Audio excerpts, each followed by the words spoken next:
Lance Lynn let it eat as we were reminded that the Dodgers have a new strategy for their right-hander. He looked good. He got a lot of swings and misses. We'll talk about it and see what is coming in the future. Well, there's also a couple guys that may be coming back from injury, and then we'll look back at some preseason previews and talk about how everyone was wrong except Jeff. So that's what's on top. So let's get locked on Dodgers. You are Locked On Dodgers, your daily Los Angeles Dodgers podcast. Part of the Locked On Podcast Network, your team every day.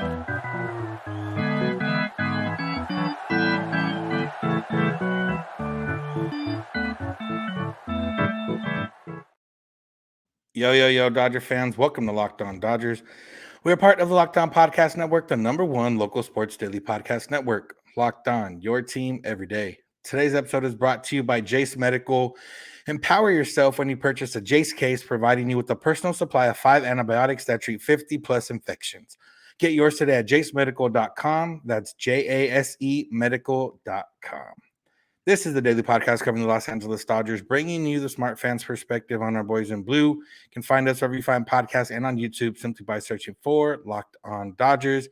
And if you want to become an everydayer and never miss a day, because you know we're not going to, you can subscribe wherever you get podcasts and on YouTube and make it easy because you'll get notified when the episode is ready. If this is your first time listening or watching, I'm Samperio, joined by Jeff Snider, who is my co-host most days. And we are both lifelong Dodger fans that have, well, we watch the team a lot, and we've covered the team, and we've been in the press box, and we've been in the locker room, and we've been at Camelback Ranch, and we've been around the country watching the Dodgers. And we're here to bring you, what we believe is reasonable and knowledgeable thoughts and takes about the Dodgers. And we're here to do some more today and look back at some later in the episode. But yeah, Jeff, the Dodgers beat the Tigers last night. Offense put up a bunch of runs. Lance Lynn looked good, who we'll talk about. The game started, or not the game, but the night started with the Dodgers presenting Miguel Cabrera with the Hollywood Star as his retirement tour continues on. And a lot of teams have given him a lot of different things, but Hollywood Star's pretty cool. Yeah, it is. I think the worst thing about retiring would be having every team give you a bunch of crap that you have to find somewhere to store for the rest of your life. Like, I don't know, that's cool. He seems to be enjoying it. So I think he has enough money to find the storage. Yeah, I'm happy for him. He seems to be enjoying it. But yeah, I guess he's getting close to the end of his tour. I don't know what they have after this Dodgers series, but not too many games left. So I probably 19 games left, maybe one road series left. So we'll see. They might go home. This might be his last stop on his retirement tour. But whatever. Yeah, he's been a great player, or he used to be a great player, and he's been a player for a long time. And happy for him, I suppose. Yeah. All right. From one guy who's, a big player to another guy that's a big player, not just talent-wise, Lance Lynn and the Dodgers. They talked about on the broadcast a lot that about letting it eat with Lance Lynn, and there was no pun intended. It was about him coming out and basically using those bullets early on in the game. He came to the Dodgers when they needed him to get a lot of innings. He did that job of getting a lot of innings for the most part. Now they're at a point where they need outs and productive innings or quality innings more so than quantity innings. And, Dave Roberts and Lance Lynn talked and basically said, you're not going to go 7 in the playoffs, so you might as well give us all you can for about 4 or 5 or however much it is. The numbers bear out. They showed it on the broadcast too, that he's been better in the first 5 innings first 5 innings and beyond. So Lance Lynn did that. It was mixed results. If it was a better offense, it might have not worked out, but it was the Tigers offense, and they had a lot of traffic, not a lot of returns on that traffic. He did give up 1 home run. It ended up being a 3-run home run, but he did get 14 swings and misses. He did get he was throwing harder than he had since June. So I guess in that sense, you can call it a success. Yeah, the first 4 innings that the velocity was up a little bit. He didn't allow, even though there was traffic, there was a walk and a hit batter, which is, it makes sense if he is letting it eat, that maybe there's going to be some command issues as he hones that in. And they weren't hitting the ball very hard. There was a bloop single here, bloop single there. It wasn't until that 5th inning when his velocity was down that they started hitting the ball harder. And so, yeah, I mean, if we think of Lance Lynn as a 4-inning pitcher, hey, go throw your hardest for 75 pitches.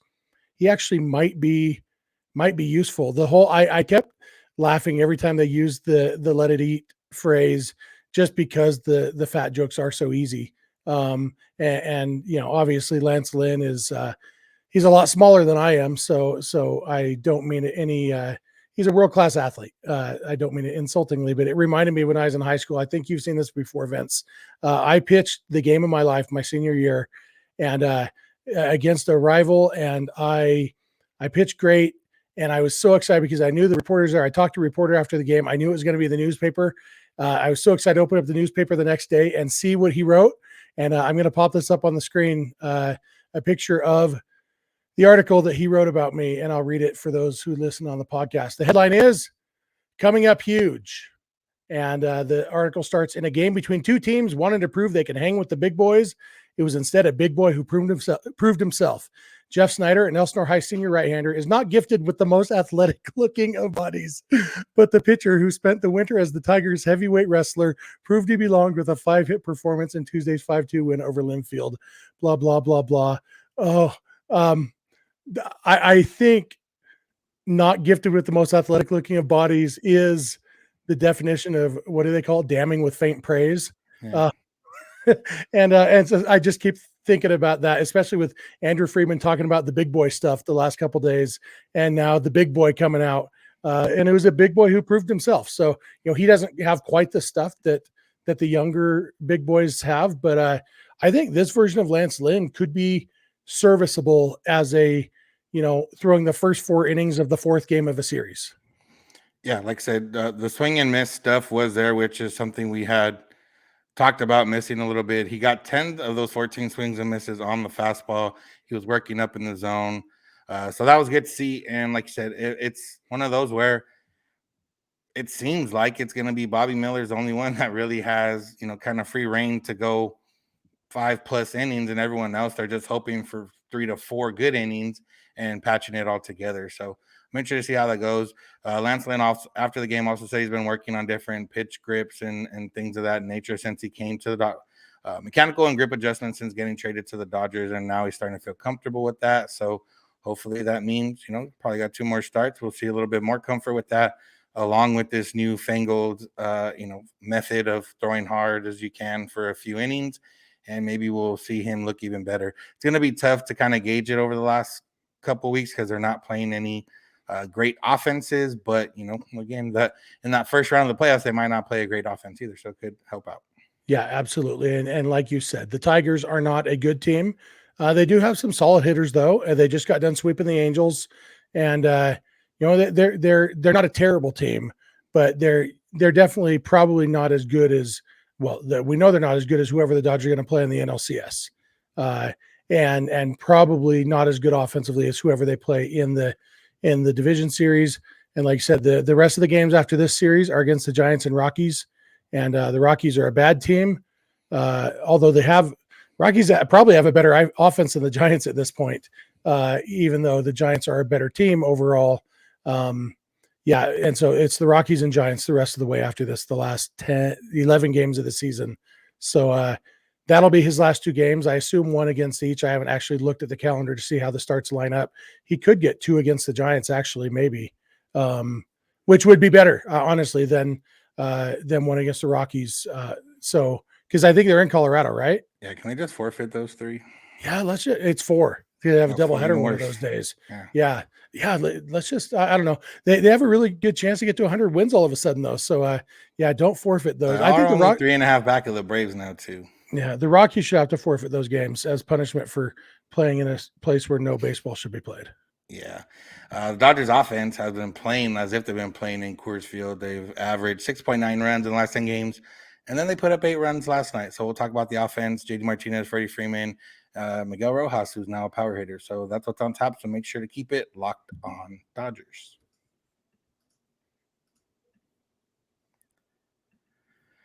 Are you struggling to close deals? Cold outreach is wasting the time of both the buyer and seller at every stage, especially when sellers are using shallow and outdated data.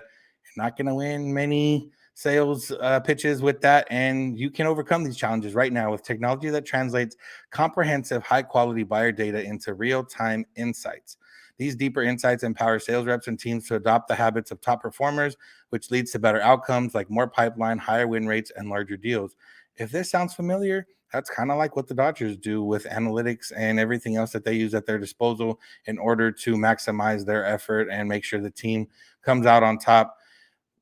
The Dodgers call it winning. LinkedIn calls it deep sales, and they've built the first deep sales platform with the next generation of LinkedIn Sales Navigator. So right now you can try LinkedIn Sales Navigator and get a 60-day free trial at linkedin.com/lockedon. That's linkedin.com/lockedon for a 60-day free trial. Let LinkedIn Sales Navigator to help you sell like a superstar today. Let's go to linkedin.com/lockedon and get started.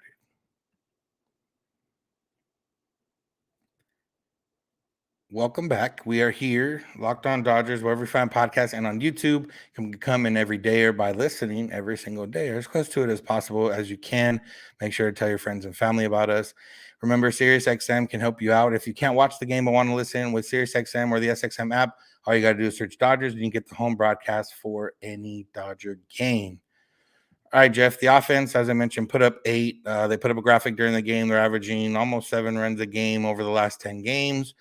They've been cooking, and they've been cooking without much from Mookie Betts recently, without as much as they've been getting from Freddie Freeman.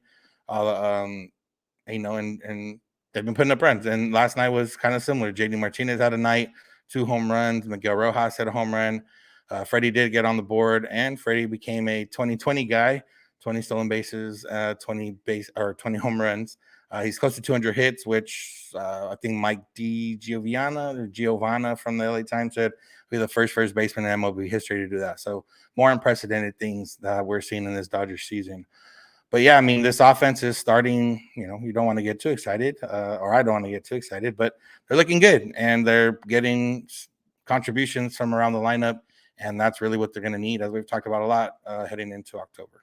Yeah, on the Freddie note, he's already I saw the first player ever to have 55 doubles, 25 homers, and 20 stolen bases in a season. And what I've learned about MVP talk is if you do something that no one's ever done before, you're automatically the MVP. So sorry, Acuna, you missed your chance. Freddie is now the MVP. The offense has been really good lately, and JD Martinez is such a big key for this offense. I think it's when you watch on TV, it's very obvious how you get JD Martinez out. You throw a slider low and away, he'll chase, you strike him out. I made a snarky video clip a couple years ago of AJ Pollock flailing at sliders. And I think a JD Martinez video could be even better. And yet, despite the fact there's no way in the world that opposing pitchers don't know this, and yet he keeps having success. And that's because it's really hard to throw a pitch exactly where you want it every time. And we saw that the big hit that JD had off of Matt Brash, I believe it was, of the Mariners. He threw the slider. He wanted to put it low and outside. He only got it outside, and JD was able to reach it. Pitchers make mistakes. And the one thing we've learned about JD is he is great at punishing mistakes. And so he is going to have some embarrassingly bad looking strikeouts sometimes, a lot of swing and miss, but he's so good at punishing mistakes. And what I would love, if I had a magic lamp with a genie and I got 3 wishes, the first wish would be 97 mile an hour fastball for Clayton Kershaw coming back. The second wish would be JD Martinez never swinging at a pitch out of the strike zone again, because I honestly believe JD Martinez would be the best hitter in baseball if he only swung at strikes, because he is so good at hitting strikes. And if he can hone that in just a little bit, lay off those outside pitches and keep punishing mistakes, he could be a huge factor in October. Which makes sense with all the quotes throughout the season. He lives and breathes hitting. He takes the most swings of anybody they know. He takes out his iPad to every batting practice session. And what does he practice and all that? He practices hitting strikes. So him hitting strikes is what he's good at, what he can do. Like I said, it doesn't always work out that easy. But for the most part, throughout the season, he's been pretty good overall. Obviously, the numbers bear out to that over the entire season. He had those couple weeks where he was in out of the lineup, then was out a couple weeks. But got right back into it. He didn't quite have the power. He was still getting base hits, didn't quite have the power, brought the power last night. And yeah, he is a big part of that lineup, especially right now. Will Smith still kind of scuffling a little bit. He's looking a little bit better at the plate, but hasn't quite put it, where we want it yet.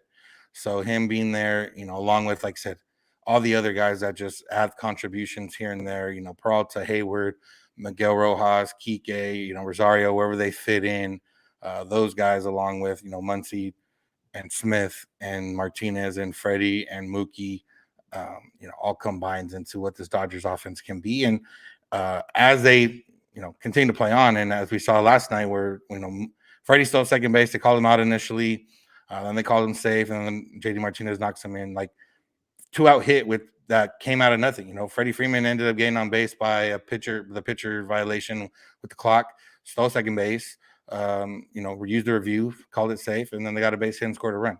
That's going to be something that can be huge in the postseason, because as we've seen in the past, and as the postseason goes, home runs are king because that's the easiest way to score a run. You don't have to bunch hits together. But if Dodgers can find ways to score in different, ways, I don't want to use ways again, but if they can find ways to score differently, then they have a good chance of succeeding.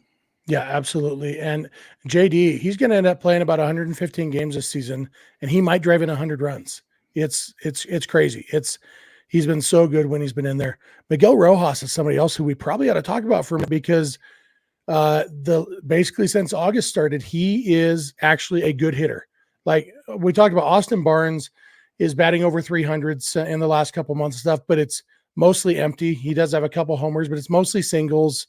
Miguel Rojas he's been legitimately a good hitter the last month and a half or so. And he had another home run. He's showing some pop. He's hitting line drives. And he's always been a guy who doesn't strike out much. He puts a bat on the ball. He had a bunt single tonight too, which, love to see more of that. James Outman tried to bunt for a hit the other day. That I love bunt hits. I don't like sacrifice bunts. I love bunt hits. Miguel Rojas seems like batting ninth. You remember last year, Gavin Lux batting ninth, and it was huge for setting the table for the top of the order for the Dodgers. Miguel Rojas could actually be that guy, especially, if James Outman's batting eighth and Rojas ninth, that's potential to be a really good bottom of the order. Yeah. And this is more, maybe it's playing a little bit out of what we thought offensively, but this is more of what we thought he was going to contribute offensively. What he did early in the season wasn't quite there. And maybe what he's doing now might be a little bit high. So maybe kind of in the middle there, but not too much. 5 homers since the start of August. That's been a nice little, power surge there, for at least for him. He's OPSing near 800 the last 2 months. He's been on fire the last couple weeks specifically. And with the defense he provides, that adds up to, a quality player. And early on in the year, it was like, the Dodgers, why did they extend him? They got another year, blah, blah, blah. But now, as kind of everything has come to light in terms of his leadership and, him calling out the team and being there, and then, taking the step. Obviously, he was going to be he got traded for to be a backup guy anyways. He ended up being more of a starter due to circumstances of Gavin Lux being hurt, but taking the step back, giving away, some of his time in at bats once they got Kike and Rosario in the mix. But all in all, he's been a professional, and now he's starting to do damage offensively. And yeah, that's another guy where, like you mentioned, not striking out a lot. Him coming up with the runner in scoring position late in the game with maybe 2 outs, put the ball in play, see what happens. It sounds simple, it sounds cliche, but that's literally what it is. Soft contact is contact still, and putting the ball in play is way better than striking out, because at least you have a chance if the ball's in play. Yeah. I always think back to 2018, the Marlins were playing the Dodgers, and Rojas hit a 3-run homer off Clayton Kershaw. And it made me so mad at the time. And it's Miguel Rojas. But then I have that swing ingrained in my brain because it's my constant reminder, Miguel Rojas has power. If you go to Dodger Stadium before a game and watch him taking batting practice, he hits tanks all over the place. He hits a ton more batting practice homers than Mookie Betts does. Like, I honestly believe Miguel Rojas has more power than Mookie Betts. Obviously not as good a hitter as Mookie, but it's there. And if he can hit line drives, occasionally hit home runs, there's a lot of potential there for him to be a solid number 9 hitter. Yeah. All right. Next segment will be about looking back at some preseason talk and seeing how it all played out, and specifically in terms of the NOS. That's what's on tap. So make sure to keep it locked on Dodgers. Today's episode is brought to you by Jace Medical. Don't be caught unprepared. There's a lot of things you can do in this world to be prepared, and Jace Medical is there to help you out with their Jace case. Jace case provides 5 life-saving antibiotics for emergency use. All it takes to get a Jace case is to fill out a simple online form and jump on a quick call with one of their board-certified physicians. We've seen a lot of things in the last few years, where you can be unprepared, or something can come up in an instant and the stores are sold out of things. So be prepared, not just with water and food and toilet paper, but also be prepared with, medical help. And Jace Case can help you out there. So go right now, Jace Case, fill out the form, talk to a doctor, get ongoing care from their physicians. It's not just sign up and get your case and that's it. You can get ongoing care from their physicians on any treatment related questions. It's doctor created, it's doctor recommended. So go to jacemedical.com right now and you can save more than $360 by getting these life-saving antibiotics with Jace Medical, plus an additional $20 off if you use our code locked on at checkout. That's jacemedical.com, promo code locked on for $20 off your Jace case. That's JASE medical.com. Thank you for making Locked On Dodgers your first listen of the day every day. If you have already done so, if you haven't already done so, and you want to be Think tomorrow, then make Locked On Dodgers your first listen, or watch every day. You can find us wherever you get podcasts and on YouTube. Become an everydayer, and you'll be some of our favorite people. If SiriusXM can help you out, if you can't watch the game but want to listen, SiriusXM, SXM app, search Dodgers, and you get the home broadcast for any game. All right, Jeff. So, you went back and found some chatter, some talk, preseason talk with some of our fellow Locked On hosts, and looking at the NL West, and you can kind of cue up the clip as you see fit. Yeah, if you guys remember back in March, we did a NL West roundup preview where I joined the hosts of the 4 other Locked On shows from the NL West, along with Sully from Locked On MLB. And we talked about the NL West, and everybody made predictions. And it was kind of fun as we look back here now with the Dodgers having a very real chance of getting to 100 wins. The Padres need to go 9-2 the rest of the way just to get over 500. So I thought I'd play this little 4-minute clip, cut out some of the highlights of that conversation that I had with those other guys. So here it is. But what are your thoughts on a relatively tranquil shopping season for the Dodgers, but still sky-high expectations? Yeah, I wasn't too surprised because the Dodgers business model has rarely been sign the top free agents. They spend money when they need to, but free agency isn't the only way to build a team, and it's definitely not Andrew Friedman's favorite way to build a team. And so, yeah, when it became clear that the free agent market was going to be crazy, I think they made the choice to mostly sit it out, recognizing that they won 111 games last year. And yeah, they're going to go down. They were going to go down even if they had, signed the top 3 free agents. They probably still would have won fewer than 111 games. I hope your mom liked that, fewer instead of less. But they were probably going to drop anyway. And chances are the Dodgers are going to be at least 10 games worse than they were last year, but they're still going to have a really good team because you still have a base of Freddie Freeman and Mookie Betts and Will Smith. And, when we talked about this a couple weeks ago, we talked about Gavin Lux. Obviously, he's not there, but Max Muncy will probably be better than he was last year. JD Martinez should be at least as good as Justin Turner was. And, really, it's Trey Turner. The loss of Trey Turner is the big loss. And yeah, it's not ideal, but it's okay. And I think the Dodgers are going to be a pretty good team. And I'm actually pretty excited that the division should be more competitive this year. Paul Holden, who do you think is winning the West? I think the Padres win the West this year. I think the battle for third place is more interesting, and that's why I picked the D-back. If I had to pick first place, I guess I would pick the San Diego Padres. I hate to do it. D-backs? Do you need to? I just do you want to abstain? Do you want to abstain? Do you want to be like New York? I really do. Don't let him abstain. Say it, Ben. It's hard for me to pick against the Dodgers. I think that maybe the Padres, like if you can guarantee me that they stay healthy in the starting rotation, I would probably pick them. But I think that the Dodgers have just done too much over the last decade for me to pick against them here, even though I think it's probably, I mean, I think that picking the Padres might be the right thing to do, but it's just hard for me to sit here and guess that the Dodgers are going to let that happen.